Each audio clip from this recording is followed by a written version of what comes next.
En las cercanías de la ribera del Nilo, en el sur de Egipto, el arqueólogo británico Flinders Petrie dirige una excavación en Tebas, la antigua ciudad de los muertos.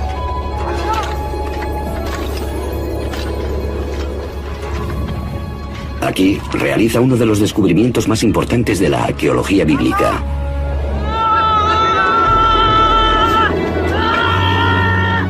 De las profundidades arenosas aparece un monumento real tallado en la piedra.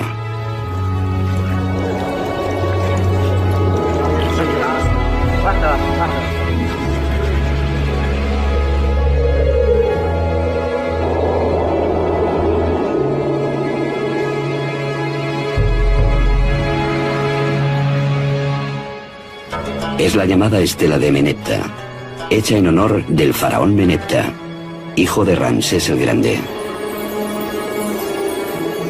Hoy se encuentra en el Museo del Cairo. Esta estela es lo que los egipcios de la antigüedad habrían llamado una estela de la victoria, porque en ella se conmemora la victoria sobre pueblos extranjeros. La mayoría de esta inscripción jeroglífica celebra el triunfo de Menepta sobre Libia, su enemigo occidental. Pero casi como si fuera una adenda, en el espacio de 2 líneas se menciona la conquista de un pueblo al este de Egipto. El texto dice: Askelón ha sido hecho cautivo, Gezer ha sido hecho cautivo, Yanoam, en el norte del valle del Jordán, ha sido ocupado. Hemos despedazado Israel, su semilla ya no existe. La historia demostró que la seguridad del faraón fue un error. Más que señalar su aniquilación, la estela de Menepta anuncia la entrada en la escena mundial de un pueblo llamado Israel. Esta prueba no tiene precio, porque demuestra la presencia de un grupo étnico llamado Israel en la meseta central del sur de Canaán. La fiable cronología egipcia proporciona la fecha de 1208 a.C.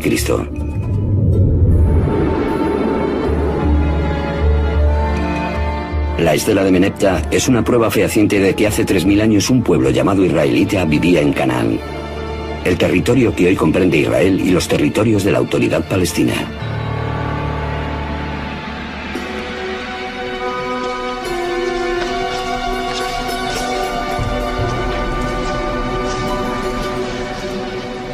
Los antiguos israelitas son célebres por las historias conocidas que relatan su historia.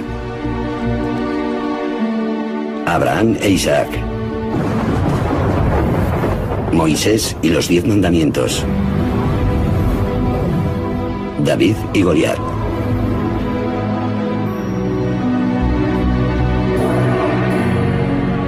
Fueron los primeros israelitas quienes redactaron la Biblia.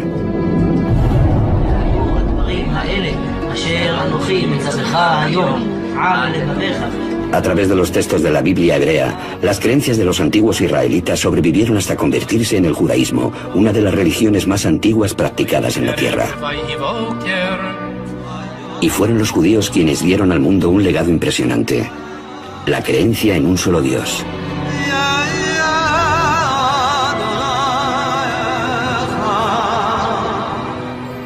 Esta fe se convertiría en la base de otras 2 grandes religiones monoteístas: el cristianismo y el islam.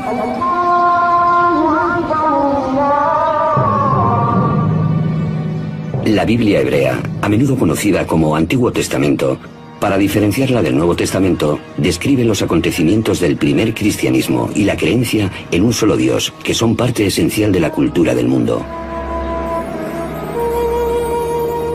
Pero en la antigüedad, todos los pueblos, de los egipcios a los griegos, pasando por los babilonios, adoraban a muchos dioses, normalmente a través de ídolos.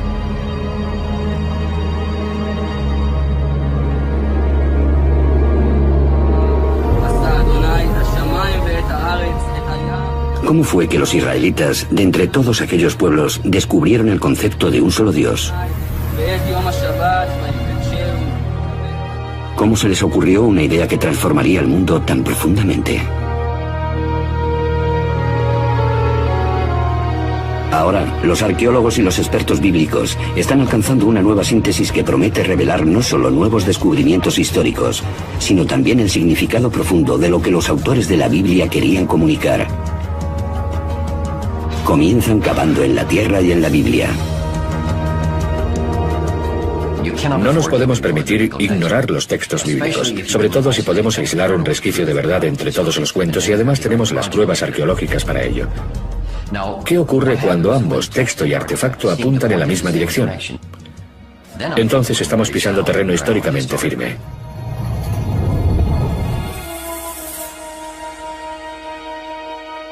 Los especialistas buscan las encrucijadas entre ciencia y escrituras. La más antigua es la estela de la victoria del faraón Menepta del año 1208 a.C.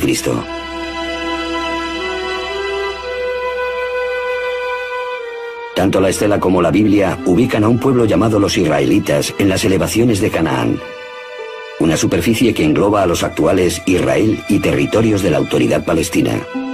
Es aquí, entre dos de los mayores imperios de la historia, donde comenzó la historia de Israel. La Biblia hebrea está llena de historias sobre los orígenes de Israel. La primera es la de Abraham, que emigra con su familia desde Mesopotamia para dirigirse a la tierra prometida, Canaán. El Señor le dijo a Abraham: sal de tu tierra y de tu parentela y de la casa de tu padre, y ve a la tierra que te mostraré. Yo haré de ti una gran nación, y bendeciré y engrandeceré tu nombre. Serás bendecido. Génesis 12, 1 y 2. Según la Biblia, esta promesa funda la alianza, un contrato sagrado entre Dios y Abraham. Para señalar la alianza, Abraham y los varones de su familia son circuncidados. Sus descendientes serán el pueblo elegido de Dios. Serán fértiles, se multiplicarán y habitarán toda la tierra que hay entre Egipto y Mesopotamia. A cambio, Abraham y su pueblo, que se convertirán en israelitas, deberán adorar a un solo Dios.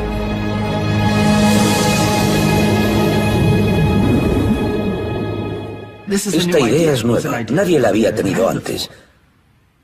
En nuestro sentido, Dios no existe antes de Abraham. Hoy en día, es difícil apreciar la radicalidad que esta idea debería de haber supuesto en un mundo dominado por el politeísmo, la creencia en muchos dioses e ídolos.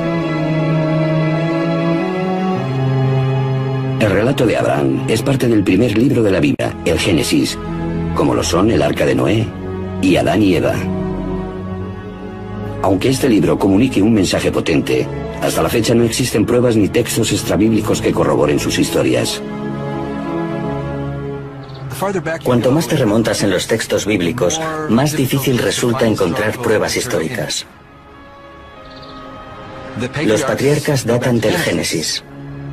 La mayor parte del Génesis es una colección de mitos, historias inventadas, cosas así. Encontrar rastros históricos de esto es muy difícil. Esta ausencia de pruebas históricas ha llevado a los especialistas a enfocar de forma diferente la lectura de los relatos bíblicos.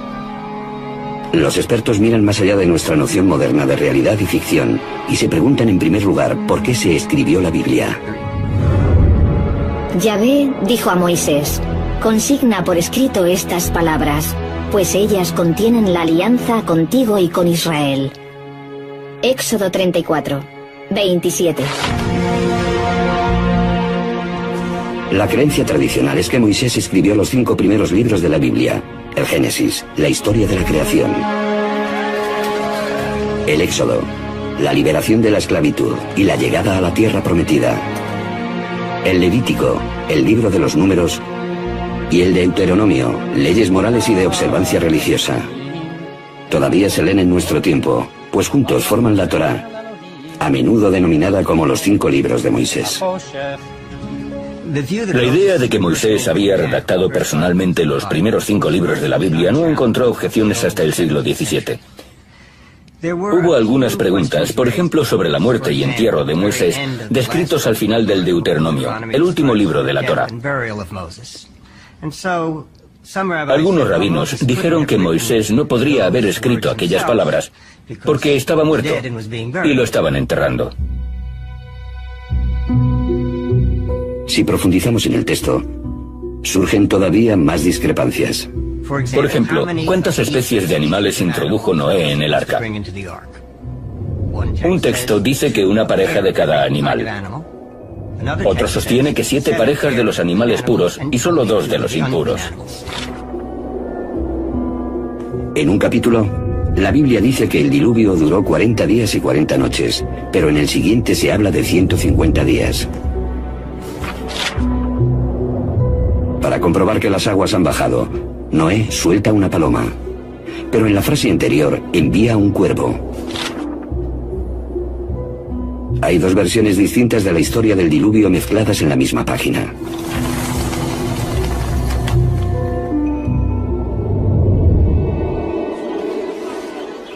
Muchas discrepancias así se repiten a lo largo de las páginas de la Biblia, algo que sugiere que fue redactada por más de una persona. De hecho, en los 5 primeros libros de la Biblia, los especialistas han encontrado al menos 4 grupos diferentes de escribas a lo largo de cientos de años. Esta teoría se conoce como hipótesis documental.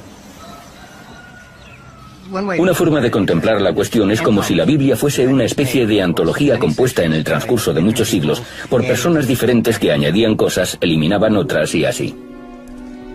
Pero ¿cuándo comenzó el proceso de redacción de la Biblia?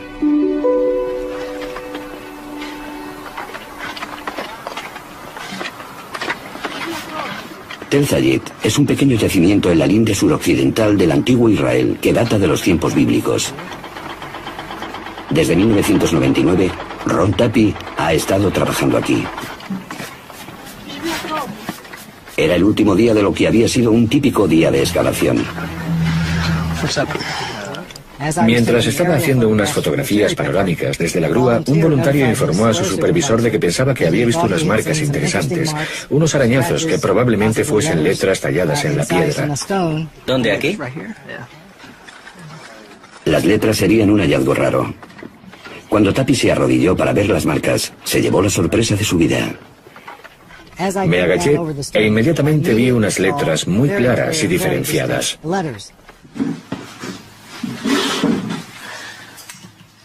Tapi desenterró la roca y la llevó a su laboratorio en un kibutz cercano.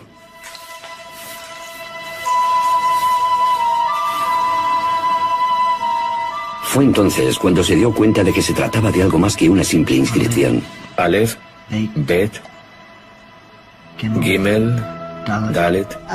Me percaté de que esta inscripción era un alfabeto. Esto es, no una historia, sino las letras del alfabeto semítico escritas en el orden correcto. Nun, Pei y Ain son difíciles de leer, pero también están. Esta escritura es una forma antigua del alfabeto hebreo. Lo que encontraron no eran 2 o 3 palabras talladas de forma casual, sino el alfabeto completo. Todo indica que es el antepasado de la caligrafía hebrea.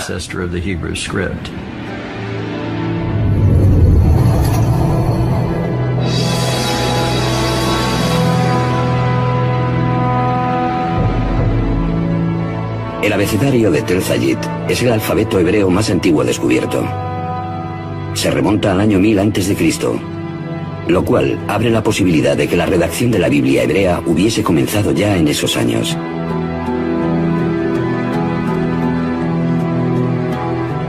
Para descubrir el texto más antiguo de la Biblia, los especialistas examinan la ortografía, gramática y vocabulario hebreos.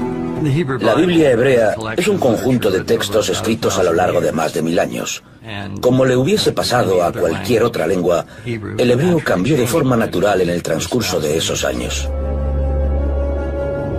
Los expertos estudian la Biblia en hebreo original en busca del idioma más arcaico y por tanto los pasajes más antiguos. Lo encuentran en el Éxodo, el segundo libro de la Biblia.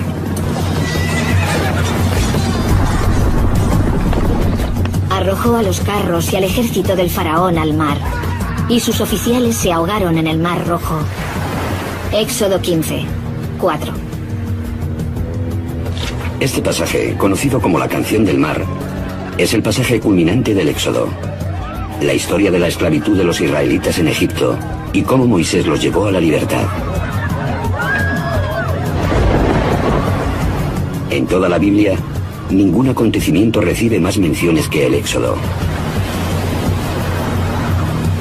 Con el desarrollo de la escritura hebrea antigua, la canción del mar podría haber sido redactada alrededor del año 1000 a.C., la época del alfabeto descubierto por Tapi.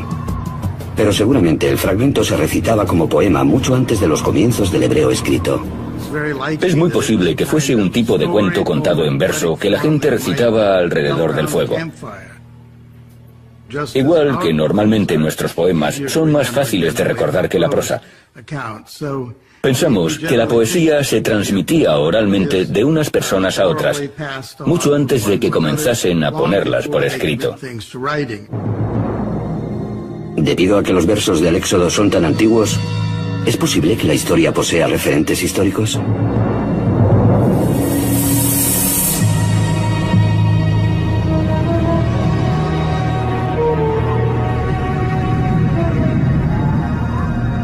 Aquí, en la parte oriental del delta del Nilo, en Egipto, en un paisaje surrealista de monumentos caídos y piedras arrumbadas, los arqueólogos han descubierto una ciudad perdida.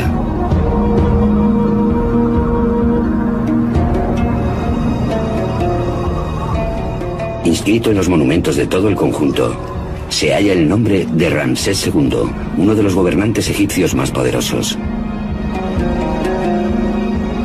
Ramsés es conocido como el faraón del Éxodo.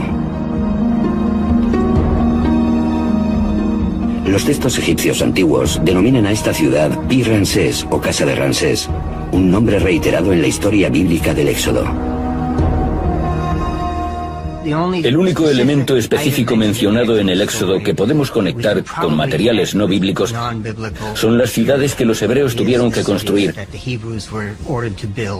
y que se llaman Pitón y Ramsés. Los especialistas están de acuerdo en que la ciudad bíblica de Ramsés es la antigua ciudad egipcia Pi-Ramsés. Sus ruinas actuales están en Tanis. La mayoría de los egiptólogos han identificado Pi-Ramsés, la ciudad erigida por Ramsés, con Tanis, debido a la abundancia de monumentos dedicados a Ramsés. Esta concordancia entre la arqueología y la Biblia proporciona el marco temporal del Éxodo, que no podría haber sucedido antes de que Ramsés se convirtiese en rey alrededor del año 1275 a.C., y tampoco podría haber tenido lugar después de 1208 a.C., cuando la estela del faraón Menepta, el hijo de Ramsés, ubica a los israelitas en Canaán. La Biblia dice que los israelitas abandonaron Egipto en masa, 600.000 hombres con sus familias, y después merodearon por el desierto durante 40 años. Pero incluso si damos por hecho que la Biblia exagera, tras 100 años de búsqueda, los arqueólogos todavía no han encontrado pruebas de una migración que pueda vincularse al relato del Éxodo. Ningún yacimiento nos da información alguna sobre la ruta del pueblo a la deriva a través de la naturaleza. Simplemente no hay pruebas del Éxodo en ningún sitio. Tras el Éxodo, la Biblia dice que finalmente Dios llevó a los israelitas a la tierra prometida, Canaán. La arqueología y las fuentes extrabíblicas revelan que Canaán estaba formado por un conjunto de ciudades-estado bien fortificadas, cada una con su propio rey, que servían a Egipto y a su faraón. Los cananitas fueron una cultura próspera de Oriente Próximo durante miles de años que adoraba a muchos dioses a través de ídolos.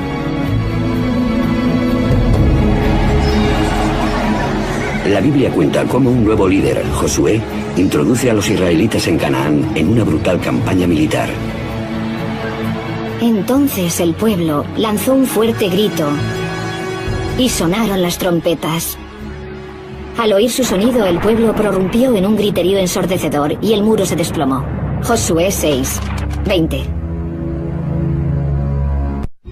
En la década de 1930, el arqueólogo británico John Garstin excavó en Jericó, la primera ciudad cananita en la campaña de Josué. Garstin descubrió pruebas claras de destrucción y declaró que había encontrado las murallas derribadas por Josué.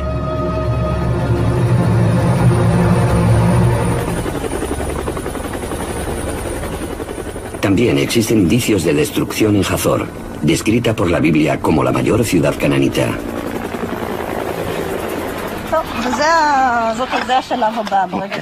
Hoy, en Hazor, hay excavaciones dirigidas por Amnon Ben-Tor, uno de los principales arqueólogos israelíes, y su discípula y codirectora Sharon Zuckerman. Estoy caminando en un pasillo situado entre dos salas del palacio cananita de los reyes de Hazor. Se pueden ver signos de destrucción por casi todas partes. Aquí se pueden ver piedras quemadas. Y lo que es más importante, las vemos partidas en 1 millón de fragmentos. Se necesita un calor tremendo para causar tanto daño. Este incendio fue, por decirlo así, la madre de todos los incendios. Entre las cenizas, Ben-Tor descubrió una estatua profanada. Seguramente el rey o el dios protector de Hazor. Las manos y la cabeza están cortadas, aparentemente por los conquistadores de la ciudad. El incendio marcó el final de la Hazor cananita. La primera pregunta es, ¿quién lo hizo? ¿Quién estaba por ahí en esos momentos? ¿Quién es el candidato? En primer lugar, los egipcios. Pero en ninguna de sus inscripciones de la época aparece Hazor. No mencionan haber hecho nada allí. ¿Podría haberlo hecho otra ciudad-estado cananita? Pero ¿quién tenía la fuerza suficiente para ello? ¿Quién nos queda? Los israelitas, los únicos que según sostiene su tradición lo hicieron. Así que digamos que los israelitas deben ser considerados responsables de la destrucción de Hazor a menos que se demuestre su inocencia. Hay otra ciudad-estado cananita que Josué y su ejército de israelitas reconocen haber destruido. Es Ai, y se ha descubierto lo que ahora es territorio de la Autoridad Palestina en Cisjordania. Aquí, el arqueólogo Hani Nur el-Din y su equipo están encontrando las pruebas de una rica cultura cananita. Primero apareció un pueblo que se hizo ciudad y después construyeron un tipo de fortificación alrededor del asentamiento.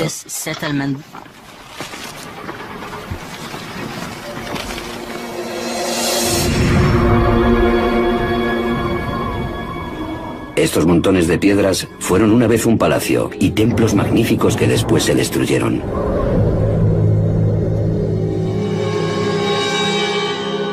Pero cuando los arqueólogos fechan la destrucción, encuentran que esta ocurrió alrededor del año 2200 a.C. La de Jericó data de 1500 a.C. y la de Hazor alrededor de 1250 a.C. Está claro que estas ciudades-estado no fueron destruidas en la misma época. Hay una diferencia de casi 1000 años. De hecho, de los 31 lugares que según la Biblia Josué conquistó, solo unos cuantos muestran signos de guerra. En la mayoría de estos lugares no hay pruebas de conflicto armado. También descubrieron que la mayor parte de las grandes localidades cananitas que se supone fueron destruidas por los israelitas, o bien no lo fueron o lo hicieron otros.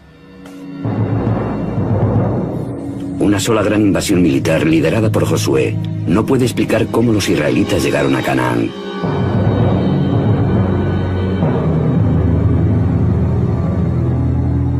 Pero la destrucción de Hazor sí coincide con el momento en que la estela de Menepta ubica a los israelitas en Canaán. Así que, ¿quién destruyó Hazor? Amnon Ben-Tor todavía cree que los israelitas destruyeron la ciudad. Pero su codirectora, Sharon Zuckerman, no piensa lo mismo. El último acto de destrucción consistió en la mutilación de las estatuas de reyes y dioses. Pero no hay signos de guerra ni de lucha.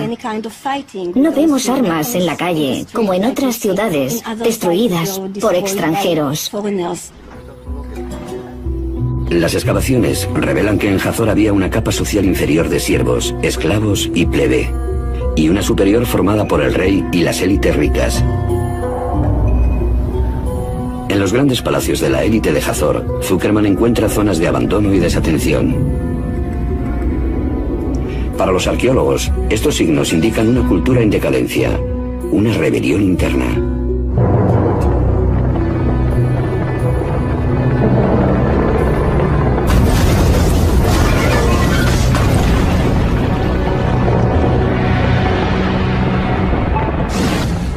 No descartaría la posibilidad de una revuelta interna de los cananitas de Hazor, un alzamiento contra las élites que gobernaban la ciudad.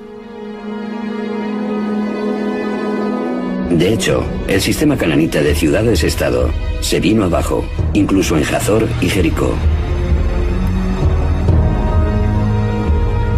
La arqueología y los textos antiguos muestran con claridad que este fue el resultado de un largo periodo de declive y turbulencias que se extendió a Mesopotamia, la región del mar Egeo y el imperio egipcio alrededor del año 1200 a.C. Y cuando las cosas se calmaron, pudimos ver lo que reemplazó este gran sistema de estados.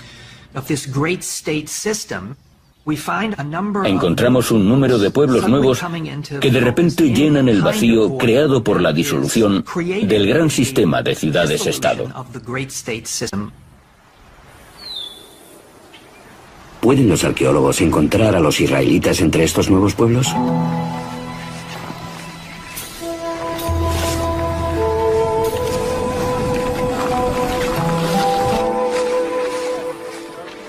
En la década de 1970, los arqueólogos comenzaron a hacer estudios extensos en la zona elevada central de Canaán, que hoy se encuentra en el territorio de la Autoridad Palestina en Cisjordania.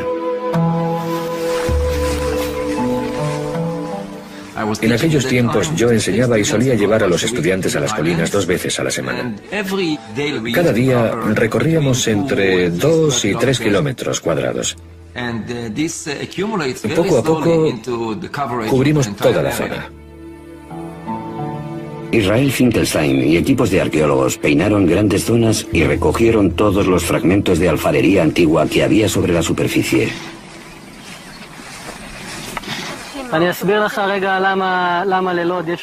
Durante 7 años recorrió 600 kilómetros cuadrados clasificando las piezas de barro y marcando sobre un mapa los lugares donde las encontraron. Al principio, los puntos del mapa no me decían nada, pero después, poco a poco, comencé a vislumbrar un tipo de fenómeno, regularidades.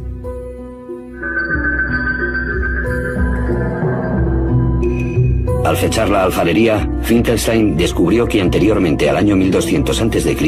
había aproximadamente 25 asentamientos humanos. Calculó que la población total sería de entre 3.000 y 5.000 habitantes. Pero justo 200 años después, se produce un aumento espectacular de la población y los asentamientos.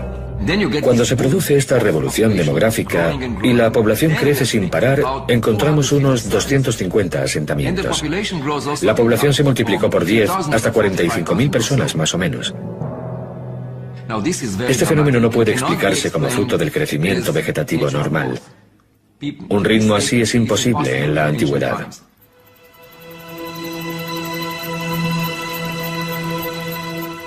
Si no fue el crecimiento natural, tal vez estamos ante olas de pueblos dispersos que se asentaron en la zona tras la caída del sistema de ciudades-estado.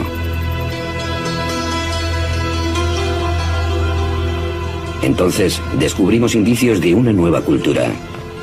Un tipo distinto de vivienda nunca visto antes en el lugar exacto donde tanto la estela de Menepta como la Biblia ubican a los israelitas.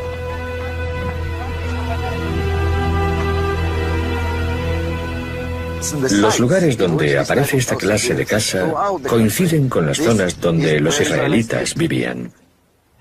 Incluso a veces se las denomina casas israelitas o tipo de vivienda israelita. Parece que la gente que vivía en estas aldeas se organizaba en un tipo de sociedad más o menos igualitaria, porque no hay grandes construcciones arquitectónicas. Si te fijas en los hallazgos, son relativamente pobres. La alfarería es más bien mundana. No quiero ofender a los primeros pobladores o a los israelitas de la antigüedad, pero aquí hay muy poco arte. Curiosamente, esta alfarería rudimentaria encontrada en los nuevos pueblos israelitas es muy parecida a la de uso diario hallada en las ciudades cananitas anteriores como Hazor.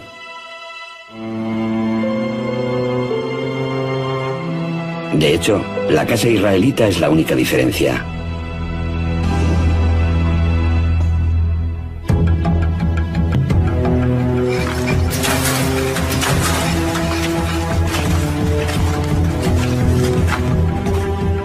Estas grandes semejanzas han llevado a los principales arqueólogos a una asombrosa nueva conclusión sobre los orígenes de los israelitas antiguos. La idea es que la mayoría de los primeros israelitas fueron originalmente cananitas desplazados. Los israelitas estuvieron siempre en Israel.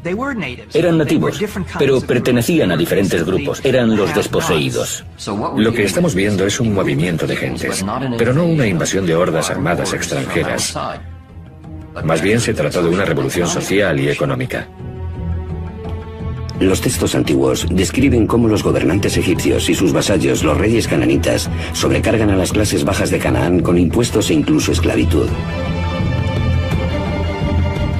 Una nueva y radical teoría basada en la arqueología apunta a lo que ocurrió después. A medida que este sistema social opresivo decae, las familias y las tribus de siervos, esclavos y miembros de la plebe cananita aprovechan la oportunidad.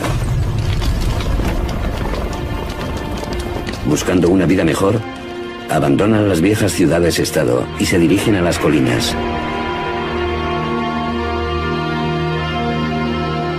Libres de la opresión de su pasado, se alzan en lugares nuevos como un pueblo nuevo, los israelitas.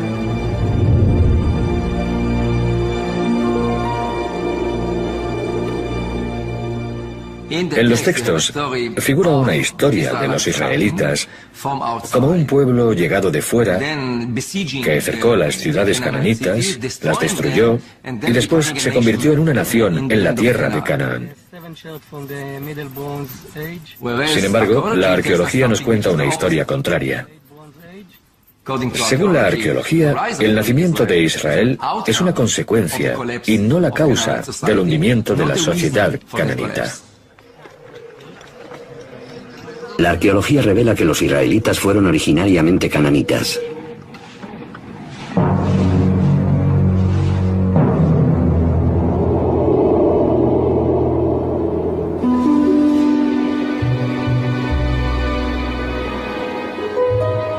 Entonces, ¿por qué la Biblia suele presentar a los israelitas como extranjeros en Canaán? El trayecto de Abraham desde Mesopotamia, la salida de Egipto y la llegada a la tierra prometida de los esclavos liderados por Moisés. Incluso la conquista de Canaán por Josué desde el exterior. La respuesta se puede hallar en su deseo de forjarse una identidad nueva y diferenciada. Como nos cuentan los psicólogos, la identidad se crea hablando de lo que uno no es, refiriéndose a los demás. A fin de averiguar quién soy, primero tengo que saber quién no soy. Lo que siempre falta en los pueblos israelitas son los grandes palacios y la artesanía extravagante asociadas a los monarcas y a las élites económicas de Canaán. A los israelitas no les gustaba el sistema cananita y se definían por oposición a él. Al no usar alfarería decorada, al no usar alfarería importada, desarrollaron una ideología de la simplicidad que marcó la diferencia entre ellos y los sistemas egipcio y cananita. Si los israelitas querían distanciarse de su pasado cananita, ¿qué mejor que crear una historia sobre su destrucción?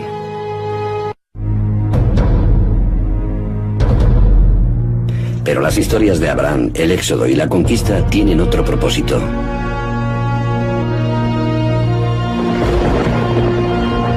Son una conmemoración del poder de lo que la Biblia dice que es la mayor diferencia entre los israelitas y el resto de los pueblos: su Dios. En el judaísmo posterior, el nombre de Dios se considera tan sagrado que ni siquiera se puede pronunciar. No sabemos exactamente lo que significa y tampoco cómo se pronunciaba. Pero parece ser el nombre personal del Dios de Israel. De modo que de alguna manera su título es Dios y su nombre era estas 4 palabras. En inglés y español son YHWH. Pensamos que probablemente se pronunciaba Yahweh o algo así. Pero Yahweh solo aparece en la Biblia hebrea.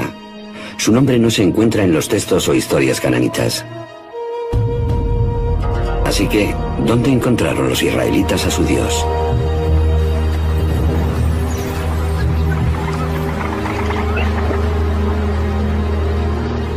La búsqueda de los orígenes de Yahweh lleva a los especialistas de vuelta al antiguo Egipto.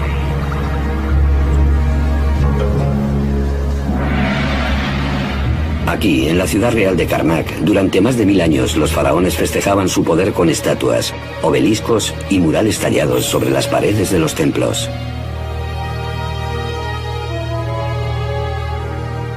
Aquí, en el muro septentrional de Karnak, encontramos unas escenas que narran las victorias y batallas de Seti I, el padre de Ramsés el Grande. Aquí Seti conmemora una de sus grandes victorias sobre los Shasu.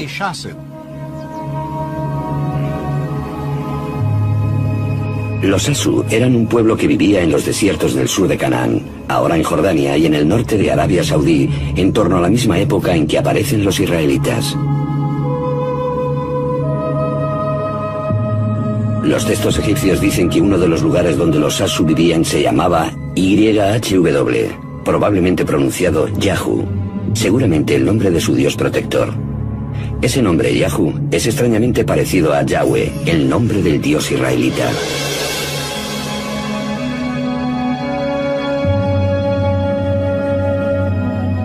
En la Biblia, el lugar donde vivían los Shasu se denomina Madián.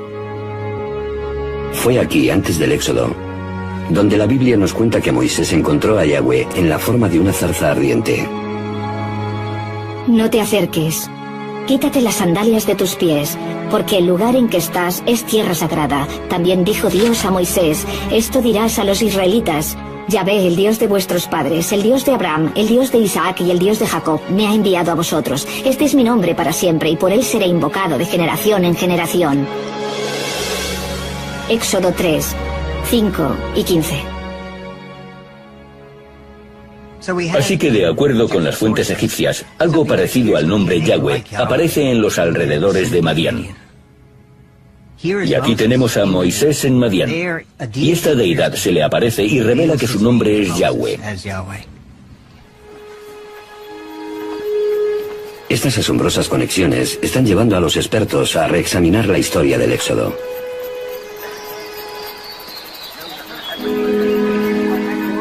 Aunque no hay pruebas de una migración masiva, algunos creen que un pequeño grupo sí que escapó de Egipto. Sin embargo, no eran israelitas, sino más bien esclavos cananitas. En su viaje de vuelta a Canaán, pasaron por Madián, donde las historias de Yahu, el dios de los Shasu, les inspiraron.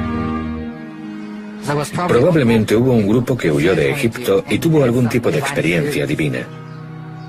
Seguramente fue un grupo muy pequeño demográficamente, pero fue importante, al menos desde el punto de vista de las ideas.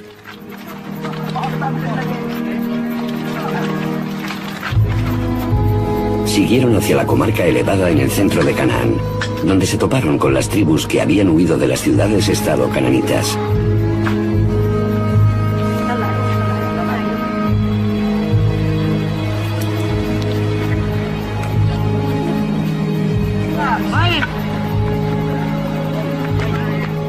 Su mensaje de redención resuena bien en esta sociedad igualitaria que comenzó a surgir. Los esclavos liberados atribuyen su libertad al Dios que conocieron en Madián y que ahora denominan Yahvé. Propagaron la idea de un Dios que representaba la libertad, la liberación de la gente que se quedaba con el fruto de su trabajo. Este era el mensaje tan poderoso que unió a esta gente y les dio una nueva identidad. La identidad de los israelitas. Una combinación de cananitas desposeídos, esclavos huidos de Egipto e incluso nómadas que se hacen sedentarios. La Biblia los denomina una variada multitud. De acuerdo con la Biblia hebrea, el primer Israel fue un batiburrillo, como sabemos hoy. Pero toda esta gente está unida por una nueva visión. Creo que el espíritu revolucionario está allí desde el principio. Tal vez el pueblo elegido fue el pueblo que eligió ser libre. Su historia de huida, al principio transmitida oralmente y por la poesía, les ayudó a forjarse una identidad entre las distintas tribus. Después, cuando la escribieron, se convertiría en el tema central de la Biblia, el Éxodo y el cumplimiento divino. Un Dios que cumple y que procede de Madián, exactamente donde la Biblia indica que fue adoptado por los israelitas y que representa su tránsito de la esclavitud a la libertad.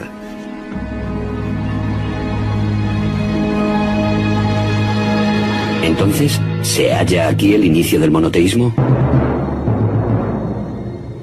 La idea común sobre lo que diferenciaba a los antiguos israelitas de sus vecinos es que estos adoraban a muchos dioses y diosas diferentes, mientras que los israelitas adoraban a un solo Dios verdadero. Pero no fue así. Esta figurita de un becerro, que seguramente representa a él, el dios principal dentro de las deidades cananitas, es uno de los miles de ídolos descubiertos en yacimientos arqueológicos israelitas.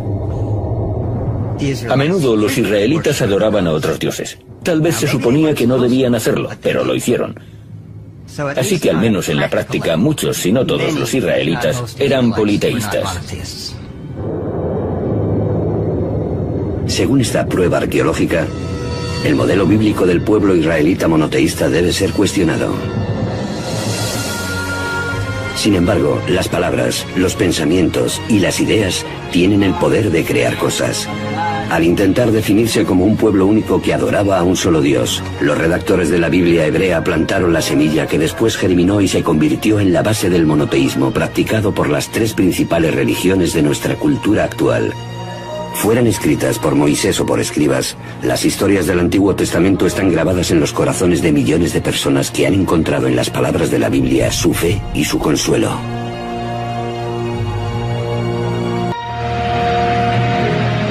El debate entre la comunidad científica y los estudiosos de la religión prosigue. Muchos creen la hipótesis documental, que el Antiguo Testamento tuvo muchos autores, lo cual descarta a Moisés como la única fuente. Y puesto que no existen pruebas históricas de su vida, algunos incluso se preguntan si Moisés existió. Sin embargo, hay algunos personajes bíblicos que podrían haber dejado una huella rastreable. Alrededor del año 1000 a.C. apareció uno de estos personajes inmortales capaz de unir a las 12 tribus de Israel contra un nuevo y poderoso enemigo. David metió la mano en su bolsa, sacó de ella una piedra y la arrojó con la honda, hiriendo al filisteo en la frente. La piedra se le clavó en la frente y cayó de bruces contra el suelo.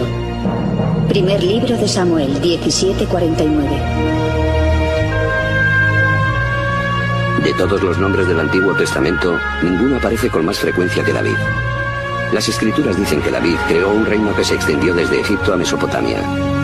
Convirtió Jerusalén en su capital real y forjó una nueva alianza con Dios, conocido como Yahvé, que prometió a David que él y sus descendientes gobernarían la tierra para siempre. Salomón, el hijo de David, construyó un templo donde Yahvé, ahora el Dios de la nación de Israel, moraría por toda la eternidad. Es el reino de David y Salomón, una nación unida bajo el mismo Dios, según reza la Biblia.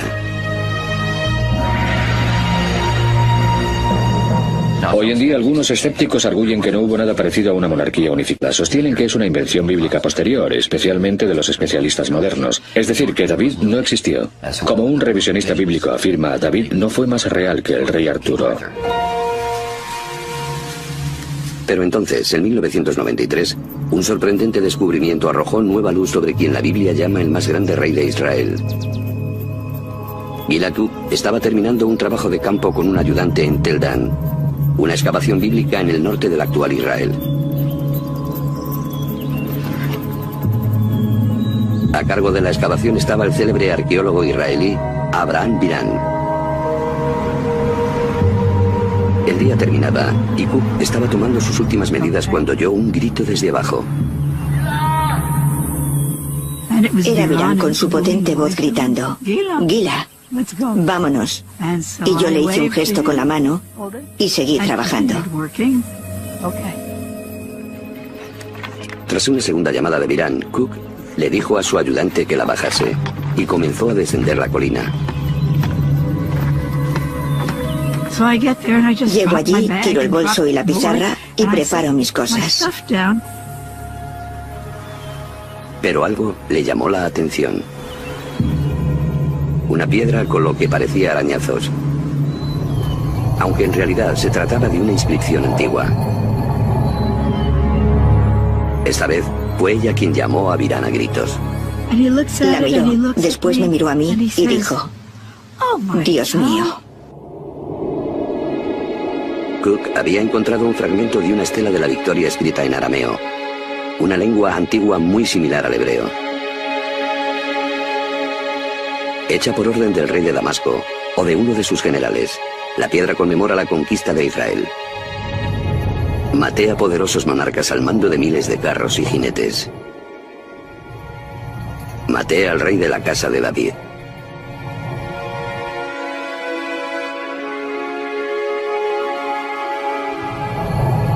Esas palabras, la casa de David, convirtieron ese descubrimiento en un acontecimiento decisivo, pues constituyen una poderosa prueba de que David vivió en realidad.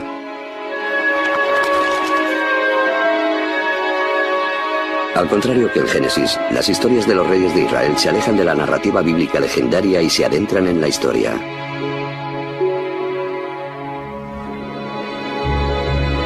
Cuando la cronología bíblica de los reyes de Israel se compara con las inscripciones históricas, como la estela de Tel Dan, estas pueden proporcionar a los historiadores fechas bastante fiables. El rey David es la primera figura bíblica cuya existencia ha sido confirmada por la arqueología. La mayoría de los expertos coinciden en que vivió en torno al año 1000 a.C., el siglo X antes de la era cristiana. ¿Será que algunas partes de la Biblia se escribieron durante su reinado? El primer alfabeto hebreo descubierto por Ron Tapi, tallado en una piedra en Tel Zayid, nos ofrece una pista atrayente. La piedra se talló con este alfabeto y después se usó para levantar un muro. La estructura fue destruida por un incendio a finales del siglo X a.C.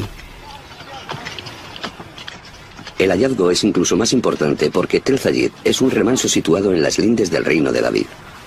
Si había un escriba que pudiese escribir este alfabeto en un lugar tan lejano, en los parajes de la linde occidental más remota del reino, si había un escriba que fuese capaz de hacer algo así, eso significa que en la capital del reino hubo otros y mucho más refinados. ¿Pudieron estos escribas vivir en la corte del rey David y de su hijo Salomón? ¿Pudieron ser los primeros redactores de la Biblia?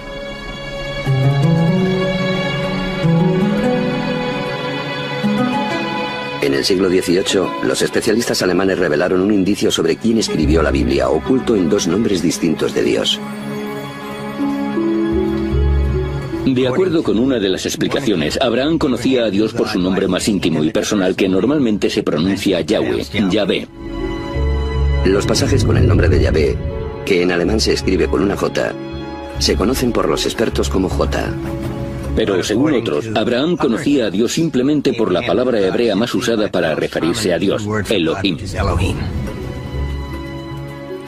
Así, los dos redactores se denominaron E por Elohim y J por Yahvé, probablemente basándose en poemas y canciones transmitidos de generación en generación. Ambos escribieron una versión del remoto pasado de Israel. Las historias de Abraham en la tierra prometida, Moisés y el Éxodo. De estas dos fuentes, la más antigua es la que conocemos como J, que muchos expertos fechan en los años de David y Salomón. Debido a que el contexto de la versión de los Hechos según J es la zona alrededor de Jerusalén, es probable que el escritor viviese allí, tal vez en las cortes reales de David y Salomón. Durante más de 100 años, los arqueólogos han estado buscando pruebas del reino de David en Jerusalén. Una arqueóloga israelí, Eilat Nazar, estuvo excavando en la parte más vieja de la ciudad, lo que hoy en día se conoce como Ciudad de David. Pero debido a que esta zona había sido escenario de luchas, destruida y reconstruida a lo largo de miles de años, era muy improbable que allí sobreviviesen restos bíblicos. Pero entonces comenzaron a aparecer grandes muros de 3, 5 metros de grosor que iban en todas las direcciones, desde el este 30 metros hacia el oeste sin fin. Unos muros así de grandes solo pueden ser parte de un edificio enorme. Masar cree que las excavaciones que ha realizado hasta la fecha constituyen solamente el 20% del tamaño total de la construcción. Una estructura tan descomunal demuestra centralización y capacidad constructora. Solo puede ser una estructura real. Este enorme complejo puede probar la existencia de un reino, pero ¿se trata del reino de David?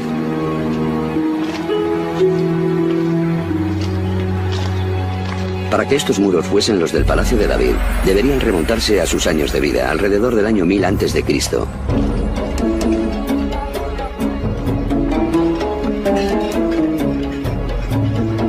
El problema es que los muros de piedra no pueden ser fechados por sí mismos.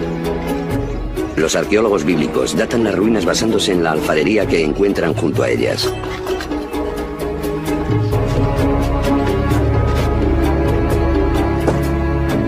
La datación según la alfarería descansa en dos ideas. La primera es que los estilos evolucionaron de forma uniforme a lo largo del tiempo. La segunda, que cuanto más profundas estén las muestras, más antiguas son. Si el estilo A proviene del estrato más profundo, entonces es anterior al estilo B, que se encuentra en un estrato superior.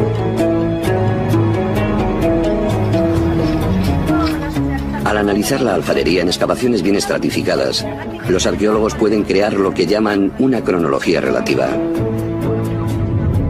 No obstante, esta cronología flota en el tiempo sin fechas fijas.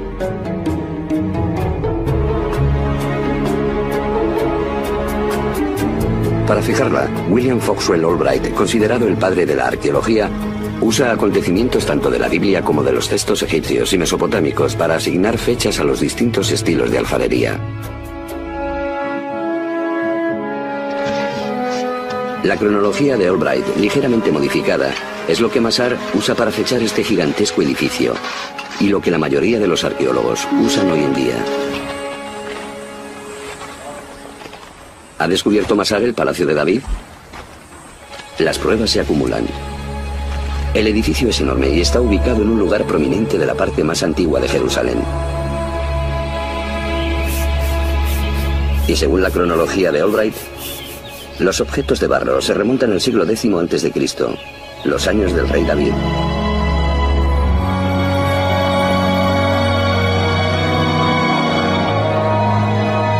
Masar cree que ha encontrado el Palacio de David.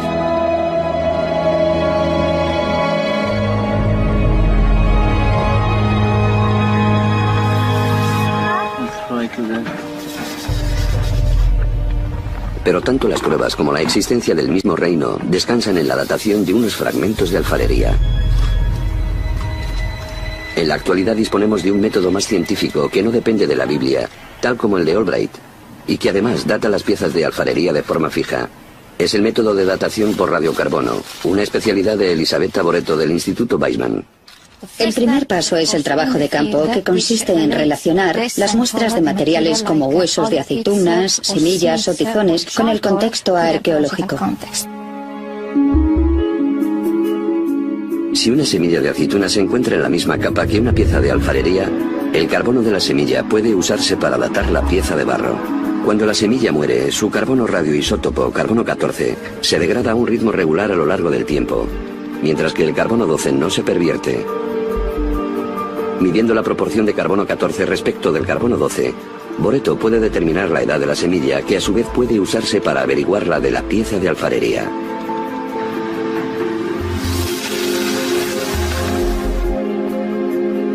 Sus muestras de carbono permiten fechar la pieza Albright, que la mayoría de los arqueólogos asocian a los tiempos de David y Salomón, unos 75 años más tarde.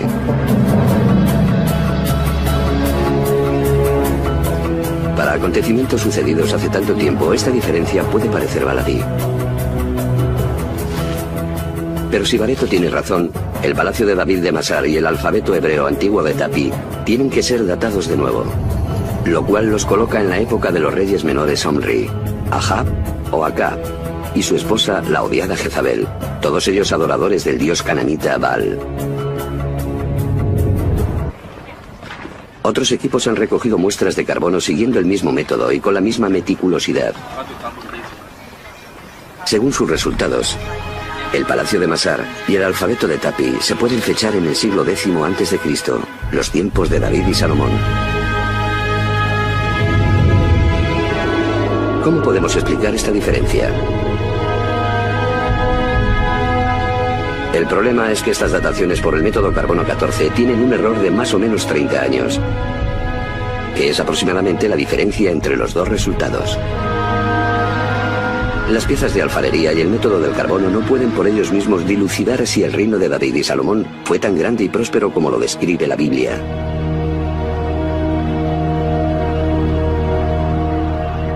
Por suerte, la Biblia ofrece pistas de otros lugares en los que se puede excavar para encontrar pruebas de la existencia del reino. La Biblia asegura que David conquistó el reino y que su hijo Salomón fue el gran constructor. Esa fue la razón de la leva que el rey Salomón impuso para construir la casa del Señor, su propia casa. El terraplén, el muro de Jerusalén, Hazor, Megiddo y Gezer. Primer libro de los Reyes 9:15.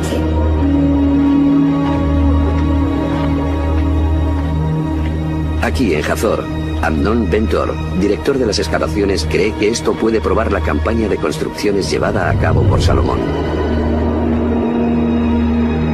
Los arqueólogos lo llaman una puerta de 6 cámaras, es decir, una gigantesca entrada fortificada con torres y garitas. El predecesor de Ben-Tor, Yigal Yadin, fue el primero en desenterrar este conjunto.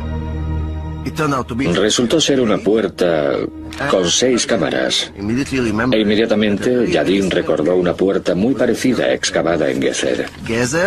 Después, un equipo de la Universidad de Chicago descubrió esta puerta aquí en Megiddo. Asombrado por el parecido entre estas 3 puertas, Yadin recordó el pasaje de la Biblia.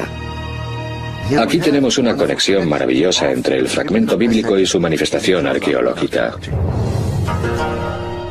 3 puertas monumentales, todas diseñadas según el mismo plan, podrían ser prueba no solo de prosperidad, sino de la existencia de una autoridad central. A través de los años, los israelitas habían estado divididos en tribus y después en reinos de norte a sur. La ubicación de estas puertas, sorprendentemente semejantes en ambas zonas, indican que hubo una sola autoridad de gobierno en todo el país.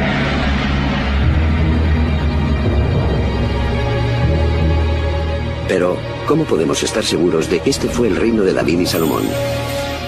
La respuesta se encuentra en Egipto. La escena de decapitación que vemos en este muro conmemora una campaña militar comandada por el faraón Sisak, o Sesonk, el fundador de la 22ª dinastía de Egipto. En el 5º año del reinado de Roboam, Sisak, rey de Egipto, se alzó contra Jerusalén y se apoderó de los tesoros de la casa de Yahvé y de la casa del rey. Se apoderó de todo, incluso de los escudos de oro que había hecho Salomón. Primer libro de los Reyes 14, 25 y 26.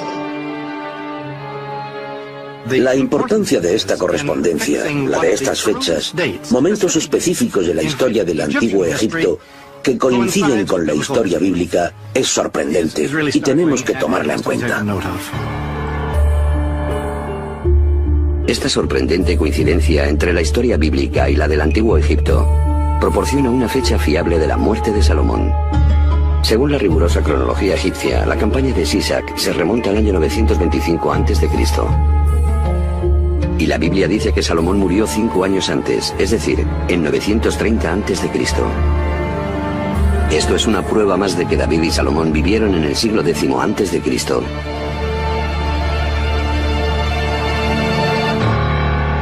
Aunque ocultas en estos muros se encuentran más pruebas. Estos óvalos que representan a cautivos y murallas de ciudades son los lugares conquistados en Israel por el faraón Sisak.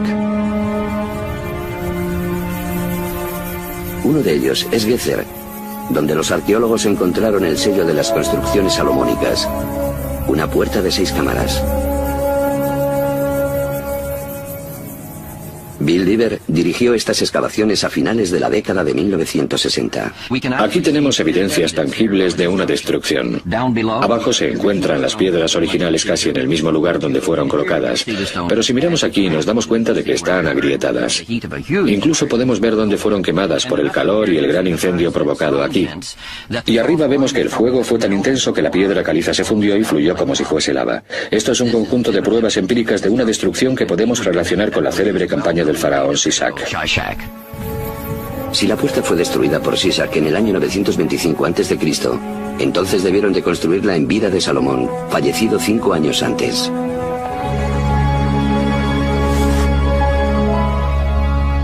Aunque una minoría de arqueólogos sigue estando en desacuerdo, esta coherencia entre la Biblia, la cronología egipcia y las puertas de Salomón constituyen una prueba poderosa de que en tiempos de David y Salomón hubo un gran reino que se extendió por todo Israel, norte y sur, y cuya capital fue Jerusalén.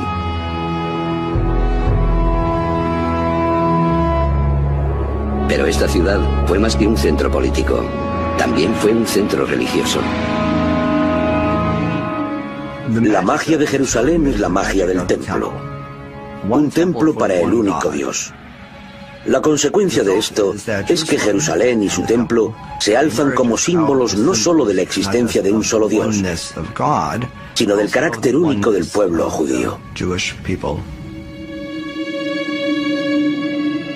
La religiosidad de los antiguos israelitas se asemeja poco al judaísmo actual. En aquellos tiempos todo giraba en torno al templo, construido por Salomón, hijo de David, y considerado la joya terrenal de Yahvé. Para entender cómo adoraban a su Dios los israelitas de la antigüedad, los expertos deben averiguar cómo era el templo y cómo funcionaba. Pero aunque los arqueólogos saben dónde deben estar los restos, es imposible excavar allí, porque es la sede del tercer lugar más santo del Islam, la cúpula de la roca y la mezquita de Al-Aqsa. Ni una sola piedra del templo de Salomón ha sido desenterrada, aunque la Biblia ofrece una descripción muy detallada del edificio. La casa que el rey Salomón construyó para el Señor tenía 30 metros de largo, 20 de ancho y 15 de alto. En el santuario interior hizo 2 querubines. Cada uno medía 5 metros de altura, y ambos estaban revestidos de oro. Primer libro de los Reyes 6, 2, 23 y 28. La descripción de la Biblia sugiere cómo fue el plano del templo de Salomón, muy parecido a los de los templos construidos por los pueblos politeístas vecinos. El más similar es uno situado a cientos de kilómetros al norte de Jerusalén, Ain Dara, en la actualidad Siria. Ambos poseen dimensiones parecidas y la misma planta. Los dos templos están custodiados por esfinges y querubines, como los llama la Biblia. La peculiaridad del templo de Ain Dara son las enormes huellas del dios que lo habitaba, las cuales marcan sus pasos hacia el trono que se halla en el santuario interior. Si tomamos la información sobre el templo de Salomón, que se halla en el libro de los Reyes, y la comparamos con el templo de Ain Dara, tenemos una imagen bastante buena de su aspecto en la época de Salomón.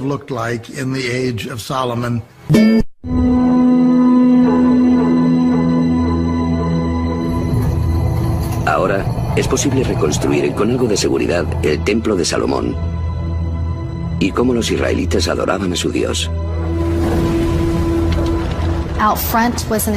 En la entrada había un enorme altar. Detrás había un atrio que llevaba al interior del templo. Había una sala, el santuario, y detrás la sala más sagrada, donde, según la tradición, se encontraban el Arca de la Alianza y las tablas de la ley. Esta zona era considerada el lugar más sagrado de la tierra porque era la sala en la que se podría encontrar la presencia de Dios. Aunque los sacerdotes adoraban a Yahvé en el templo, muchos israelitas no eran tan fieles. En Tel Rehob, Los arqueólogos están desenterrando una casa israelita que ilustra las prácticas religiosas de sus antiguos habitantes. Hemos encontrado esta figura de barro tan bonita y excepcional que muestra una diosa, la diosa de la fertilidad, que era adorada aquí en Israel. En este caso, está sosteniendo a un bebé. ¿Quién es esta diosa de la fertilidad? ¿Y qué hace un ídolo pagano en un hogar israelita? Pruebas fehacientes de su identidad surgieron en 1968. Bill Dever llevaba a cabo una excavación para salvar unas tumbas en el sur de Israel, cuando un habitante de la zona le entregó una inscripción robada. Cuando regresé a casa y la desempolvé, pensé que me iba a dar un ataque al corazón. Resultó ser la inscripción de una tumba en caracteres nítidos del siglo VIII. Contiene el nombre del fallecido y dice, bendito sea por Yahvé, en buen hebreo bíblico. Pero dice por Yahvé y su Aserá. Y Aserá es la antigua diosa madre cananita. Miles de figuritas y varias inscripciones que vinculan a Yahvé con Aserá se han encontrado por todo Israel.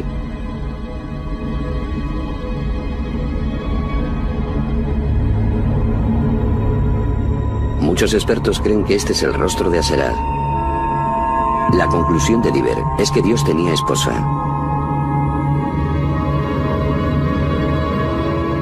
Cientos de años después de que los israelitas se sacudieran sus raíces paganas cananitas, el monoteísmo todavía no se había consolidado completamente. Cuanto más los llamaba, más se alejaban de mí, y ofrecían sacrificio a los Baales, y quemaban incienso a los ídolos. Libro de Oseas 11:2. Los israelitas habían suscrito un contrato con Dios. Si lo mantenían, serían recompensados. Si lo rompían, Él los castigaría usando como instrumento a las potencias extranjeras. Los acontecimientos parecieron dar la razón a las ominosas predicciones de los profetas. Poco después de la muerte de Salomón, las 10 tribus del norte se rebelaron y formaron el reino septentrional de Israel. Entonces, un nuevo enemigo irrumpió en Mesopotamia para crear el mayor imperio conocido en Oriente Próximo, el asirio. Numerosos textos y relieves asirios dan testimonio de su dominación sobre Israel y Judá.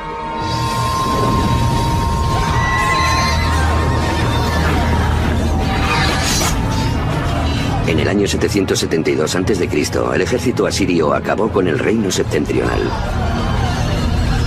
Los que se libraron de la muerte o del exilio a Asiria emigraron a Jerusalén, donde seguían reinando los descendientes de David y Salomón. Según la Biblia, uno de ellos, Josías, atendió las exhortaciones de los profetas.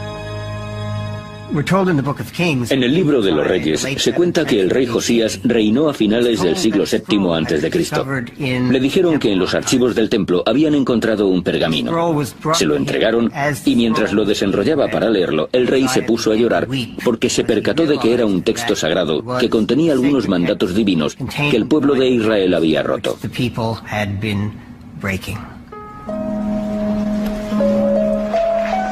Los especialistas creen que el pergamino perdido es una parte del 5.º libro de la Torá, el Deuteronomio, un extenso y detallado código de leyes y prácticas. Este texto inspiró a otro grupo de escribas en el siglo VII a.C., los denominados escritores D. Según la hipótesis documental, tras los redactores de los grupos J y E, D es el tercer conjunto de escribas que tomaron parte en la redacción de la Biblia hebrea. Los redactores de reescribieron el Éxodo para reafirmar la alianza entre Dios y el pueblo de Israel. Debéis amar al Señor porque Él os ama. Os ha amado más que a cualquier otra nación. Así que el amor divino a Israel requiere una correspondiente lealtad a Dios. La lealtad exclusiva a Dios. Y el Deuteronomio es la parte de la Biblia donde más se insiste en que solo se puede adorar al Dios de Israel. Para imponer la alianza, Josías ordenó que todos los ídolos y altares de otras deidades fuesen destruidos. El libro del Deuteronomio contiene la prohibición más clara de la adoración a otros dioses. los 10 mandamientos. Yo soy Yahvé, tu Dios. No tendrás dioses extraños delante de mí. No crearás ídolos ni te inclinarás ante ellos o los adorarás. Deuteronomio 5, 6 al 9. Al asociar la creencia en un solo Dios con la conducta moral, los 10 mandamientos establecen un código de moralidad y justicia para todos. El ideal de la civilización occidental. A pesar de las reformas de Josías, los antiguos israelitas siguieron adorando a otros dioses. La aceptación de un dios y el triunfo del monoteísmo comenzó con una serie de sucesos de los que la Biblia, la arqueología y los textos antiguos dan fe de forma nítida.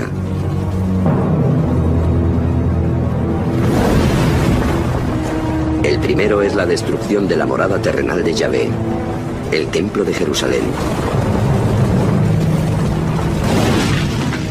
En el año 586 a.C., el nuevo imperio mesopotámico, tras derrotar a los asirios, invade Israel. Los babilonios saquean el templo e incendian la ciudad sagrada. Ante sus ojos, los victoriosos babilonios matan a los hijos de Zedequías, el último rey de la casa de David, y dejan ciego al monarca. La alianza, la promesa hecha por Yahvé a su pueblo elegido y a David de que su dinastía gobernaría Jerusalén por toda la eternidad, se ha roto. Tras 400 años, Israel es barrido.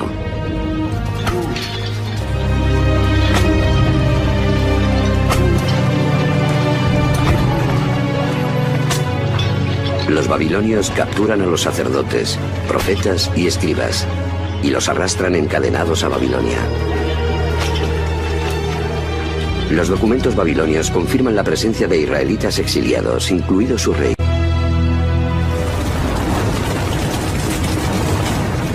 Sin templo, rey o país, ¿cómo pueden sobrevivir los israelitas?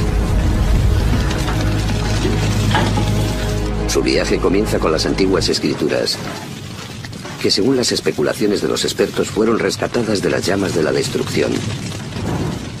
Entre los exiliados de Jerusalén a Babilonia había sacerdotes del templo. Parece ser que se llevaron con ellos sus documentos y tradiciones sagradas. Según la hipótesis documental, generalmente aceptada, es aquí, en Babilonia, lejos de sus hogares en Israel, donde los sacerdotes y escribas produjeron gran parte de lo que hoy se conoce como Biblia hebrea. Los especialistas se refieren a estos redactores como P, o fuente sacerdotal. Fueron los escritores P quienes tomaron todas las tradiciones anteriores de las fuentes J, E y D, así como otras, y las refundieron en lo que hoy conocemos como Torá o Pentateuco. Pero más que producir una recopilación, el grupo P edita y escribe una versión del pasado lejano de Israel, incluida la historia de Abraham y de su alianza con Dios a través del ritual de la circuncisión, que separa a los israelitas de los demás como pueblo y mantiene su alianza con Dios. Pero la historia de Abraham, con su impresionante relato de la disposición paterna al sacrificio de su propio hijo, también trata del poder de la fe. No es una coincidencia que los escribas exiliados del grupo P señalen el origen de Abraham en la ciudad de Ur, río abajo de Babilonia. Tal vez la misma fe que llevó a Abraham a la tierra prometida permita que los exiliados regresen.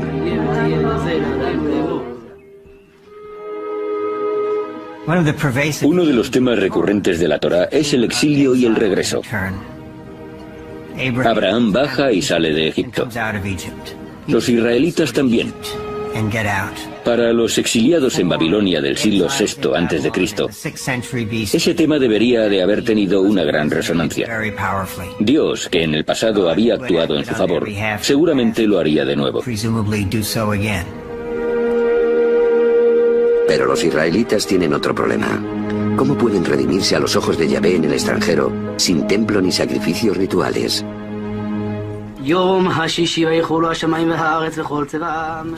Para garantizarse la protección divina, La tradición de los redactores P hace hincapié en conductas como la observancia del sábado.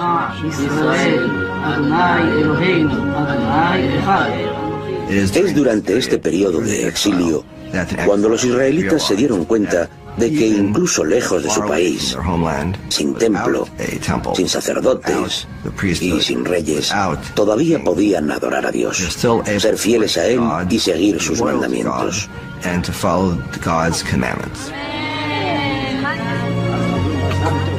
Es el inicio del judaísmo.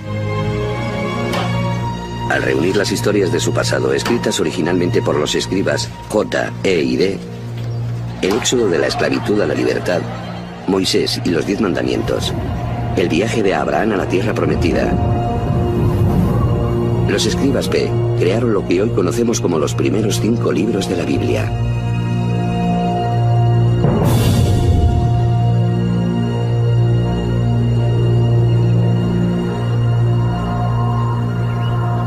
Aunque esta teoría es generalmente aceptada, las pruebas empíricas de textos bíblicos del exilio o de tiempos anteriores son difíciles de encontrar. Los textos bíblicos de esta época más célebres son los manuscritos del Mar Muerto, descubiertos por accidente en 1947. Estos pergaminos contienen fragmentos de los 39 libros de la Biblia hebrea.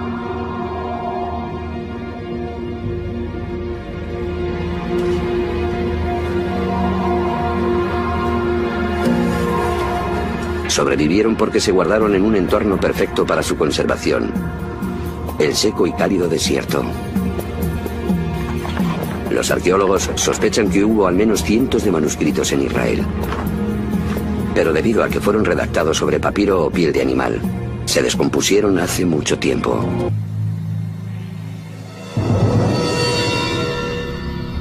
Aún así, el manuscrito más antiguo del Mar Muerto data de 300 años después del exilio a Babilonia.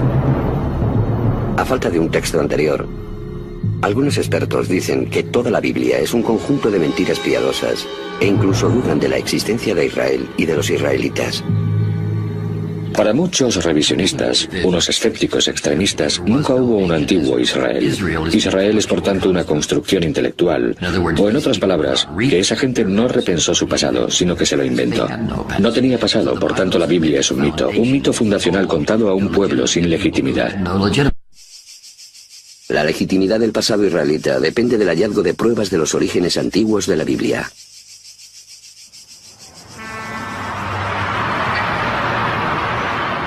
Lo que sería el descubrimiento de una vida comienza fuera de los muros de Jerusalén, en un viejo cementerio. Vinimos aquí y desenterramos 7 grutas funerarias que se remontan al siglo VII a.C., alrededor de la época del rey Josías. Pero las tumbas estaban saqueadas, así que no nos hicimos muchas ilusiones. Gabriel Barkay enseñó a un voluntario de 13 años de edad a limpiar una tumba para hacer fotografías. En vez de limpiar la tumba, como estaba solo y aburrido y tenía un martillo, se puso a golpear el suelo. Pero el terreno resultó ser un techo caído bajo el cual se encontraban algunos artefactos que los saqueadores no habían localizado.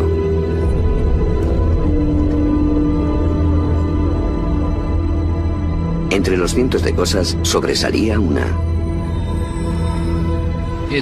Parecía la colilla de un cigarrillo. Era un cilindro de unos 4 centímetros de longitud y un diámetro de algo menos de 2. Estaba claro que estaba hecho de plata y que era una especie de pergamino en miniatura. También encontraron otro mayor. Llevaron los dos a los laboratorios del Museo de Israel.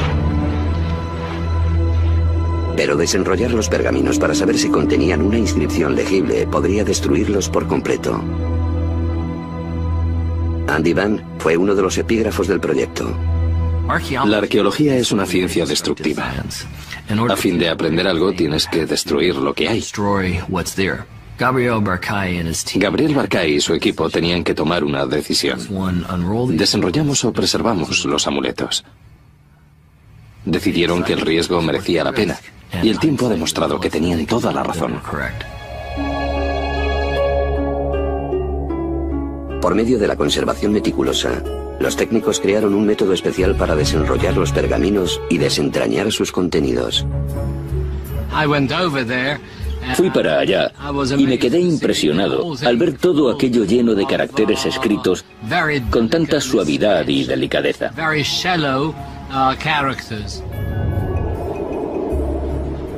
La primera palabra que descifré allí mismo fue YHWW.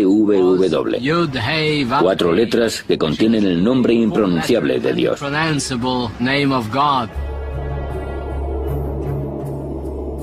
Investigaciones posteriores descifraron más texto y una plegaria sorprendentemente familiar que todavía se pronuncia en las sinagogas e iglesias hoy en día.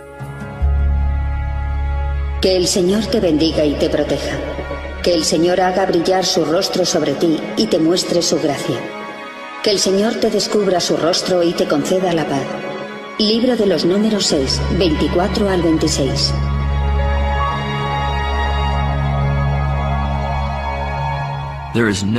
No hay duda de que estos 2 amuletos contienen las bendiciones sacerdotales que se encuentran en el capítulo 6 del libro de los Números. Por lo tanto, estas inscripciones son muy importantes, porque son las referencias más antiguas que tenemos de los relatos bíblicos. El contexto arqueológico quedó muy claro, porque todo esto se encontró junto a piezas de alfarería que se remontan al siglo VII a.C. También la paleografía, es decir, el tipo de caligrafía, indica sin duda algún momento del siglo VII a.C.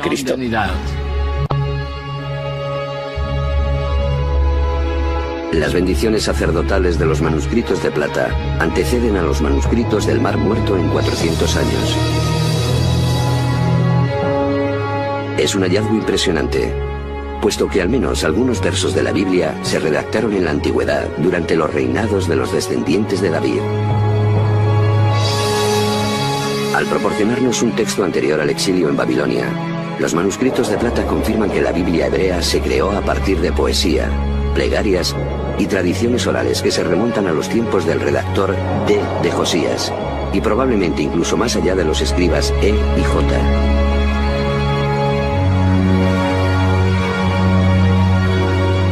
Como los especialistas modernos sospechaban, la Torá, los primeros 5 libros de la Biblia, se configuró durante el exilio en Babilonia.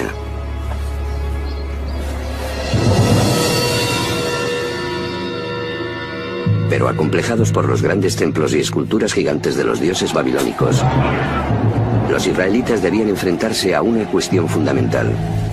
¿Por qué su Dios, Yahvé, los abandonó? De aquí surge la idea de que el politeísmo fue nuestra perdición y que después de todo solo hay un Dios. Los israelitas abandonaron la locura del politeísmo. Así triunfó el monoteísmo, tal y como prueban las evidencias arqueológicas. Antes de la destrucción del primer templo, y sea donde sea que excavemos en Judea, encontramos santuarios, y con frecuencia también cientos e incluso miles de figuritas. También en Jerusalén. Pero no los hay tras la destrucción del templo. Hablamos de miles de ellas antes de la destrucción y absolutamente ninguna después. En esos momentos el monoteísmo estaba bien consolidado, firmemente consolidado. Así que algo importante ocurrió, pero es difícil rastrearlo. Fue la experiencia dolorosa del exilio. Fue a través de la experiencia de exilio y de la redacción de la Biblia que el concepto de Dios, tal y como lo conocemos hoy, nació.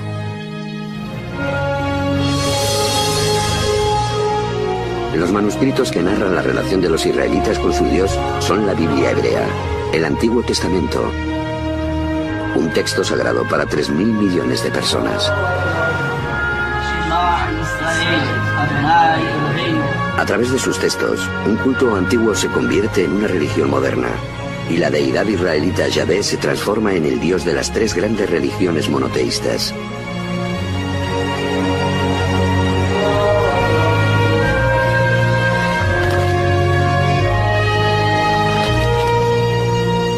Por medio de sus enseñanzas, la Biblia estableció un código de moral y justicia cuyas aspiraciones resuenan a través de los siglos.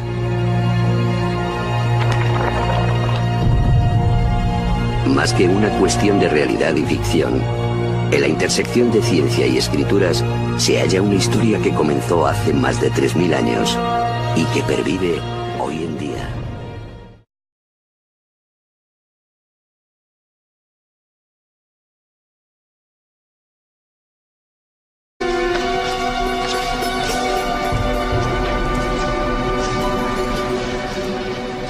Los antiguos israelitas son célebres por las historias conocidas que relatan su historia. Abraham e Isaac, Moisés y los 10 mandamientos,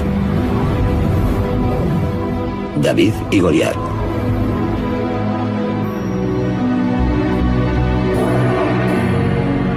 Fueron los primeros israelitas quienes redactaron la Biblia.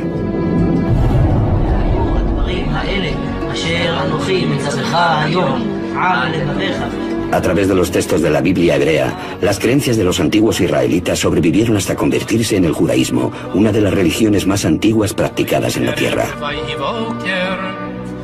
Y fueron los judíos quienes dieron al mundo un legado impresionante: la creencia en un solo Dios.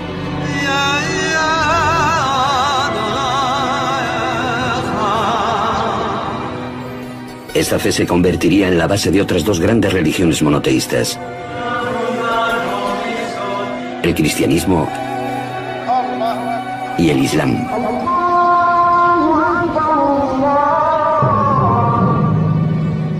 La Biblia hebrea, a menudo conocida como Antiguo Testamento, para diferenciarla del Nuevo Testamento, describe los acontecimientos del primer cristianismo y la creencia en un solo Dios, que son parte esencial de la cultura del mundo. Pero en la antigüedad, todos los pueblos, de los egipcios a los griegos, pasando por los babilonios, adoraban a muchos dioses, normalmente a través de ídolos.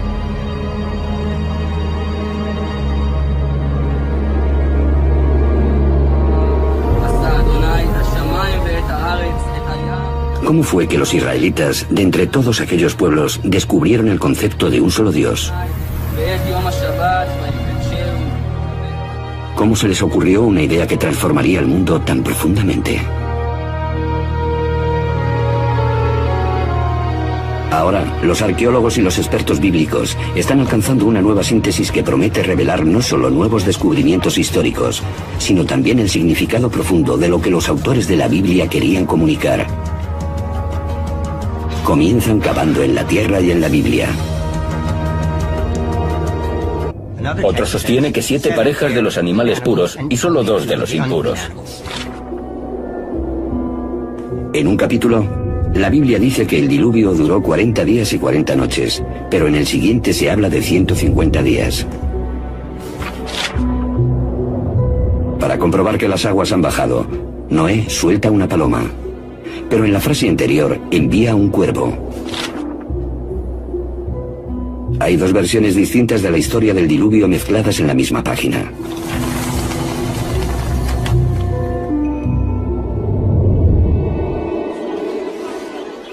Muchas discrepancias así se repiten a lo largo de las páginas de la Biblia, algo que sugiere que fue redactada por más de una persona. De hecho, en los 5 primeros libros de la Biblia, los especialistas han encontrado al menos 4 grupos diferentes de escribas a lo largo de cientos de años. Esta teoría se conoce como hipótesis documental. Una forma de contemplar la cuestión es como si la Biblia fuese una especie de antología compuesta en el transcurso de muchos siglos por personas diferentes que añadían cosas, eliminaban otras y así. Pero ¿cuándo comenzó el proceso de redacción de la Biblia?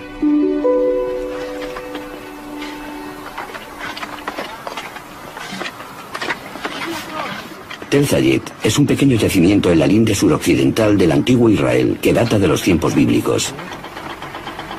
Desde 1999, Ron Tapi ha estado trabajando aquí. Era el último día de lo que había sido un típico día de excavación. Mientras estaba haciendo unas fotografías panorámicas desde la grúa, un voluntario informó a su supervisor de que pensaba que había visto unas marcas interesantes, unos arañazos que probablemente fuesen letras talladas en la piedra. ¿Dónde, aquí? Las letras serían un hallazgo raro. Cuando Tapi se arrodilló para ver las marcas, se llevó la sorpresa de su vida. Me agaché e inmediatamente vi unas letras muy claras y diferenciadas.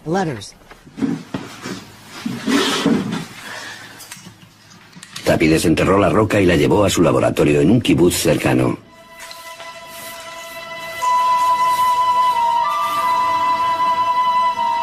Fue entonces cuando se dio cuenta de que se trataba de algo más que dioses e ídolos. El relato de Abraham es parte del primer libro de la Biblia, el Génesis, como lo son el Arca de Noé y Adán y Eva. Aunque este libro comunique un mensaje potente, hasta la fecha no existen pruebas ni textos extrabíblicos que corroboren sus historias. Cuanto más te remontas en los textos bíblicos, más difícil resulta encontrar pruebas históricas.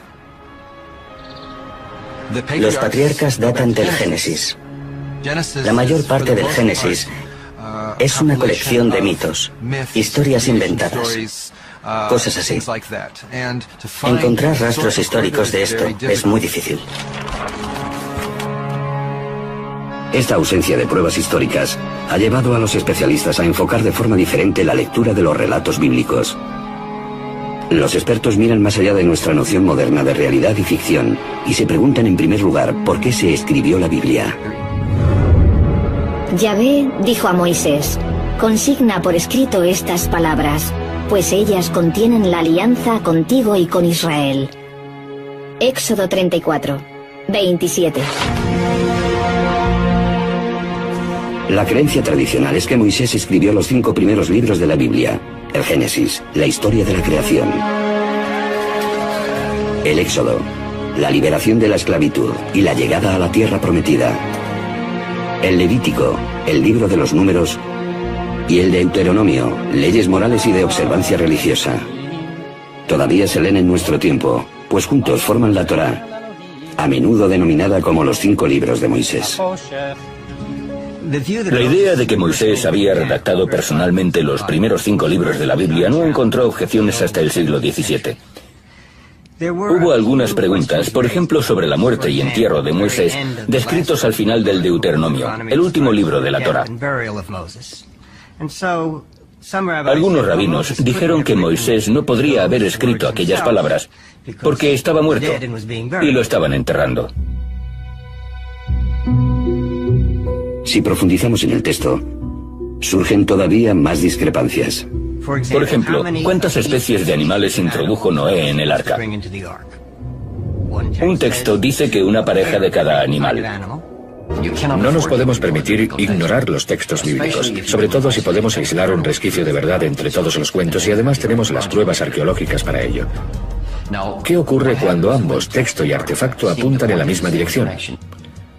Entonces estamos pisando terreno históricamente firme.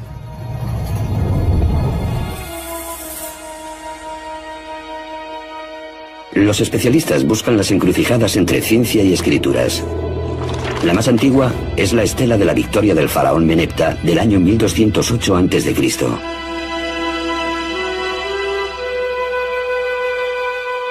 Tanto la estela como la Biblia ubican a un pueblo llamado los israelitas en las elevaciones de Canaán, una superficie que engloba a los actuales Israel y territorios de la autoridad palestina.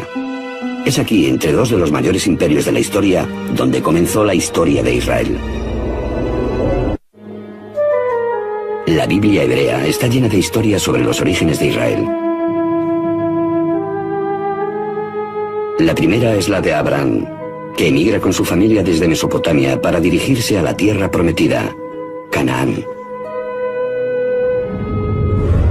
El Señor le dijo a Abraham: sal de tu tierra y de tu parentela y de la casa de tu padre, y ve a la tierra que te mostraré. Yo haré de ti una gran nación, y bendeciré y engrandeceré tu nombre. Serás bendecido. Génesis 12, 1 y 2. Según la Biblia, esta promesa funda la alianza, un contrato sagrado entre Dios y Abraham. Para señalar la alianza, Abraham y los varones de su familia son circuncidados. Sus descendientes serán el pueblo elegido de Dios. Serán fértiles, se multiplicarán y habitarán toda la tierra que hay entre Egipto y Mesopotamia. A cambio, Abraham y su pueblo, que se convertirán en israelitas, deberán adorar a un solo Dios.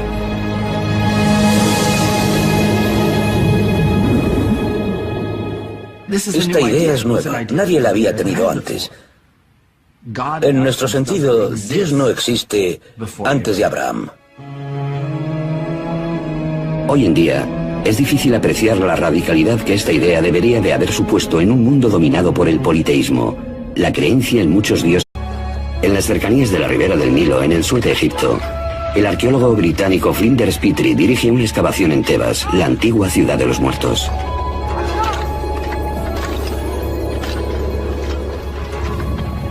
Aquí realiza uno de los descubrimientos más importantes de la arqueología bíblica.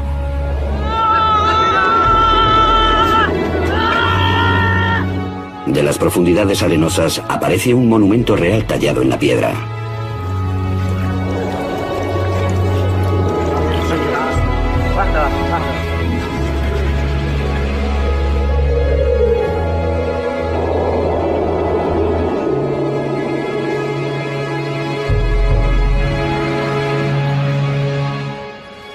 Es la llamada estela de Menepta, hecha en honor del faraón Menepta, hijo de Ramsés el Grande.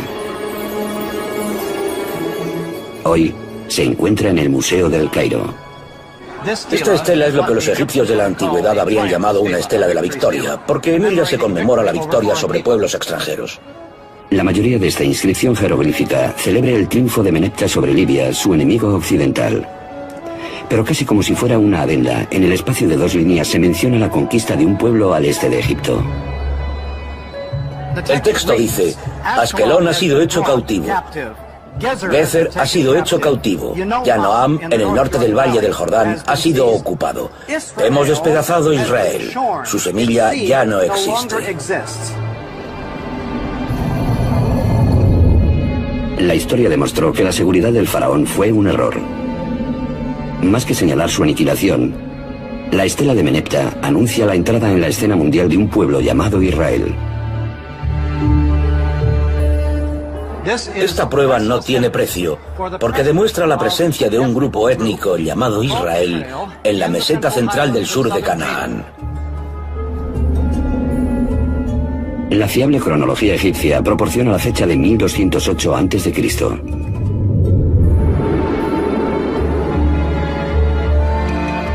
La estela de Menepta es una prueba fehaciente de que hace 3000 años un pueblo llamado israelita vivía en Canaán, el territorio que hoy comprende Israel y los territorios de la Autoridad Palestina.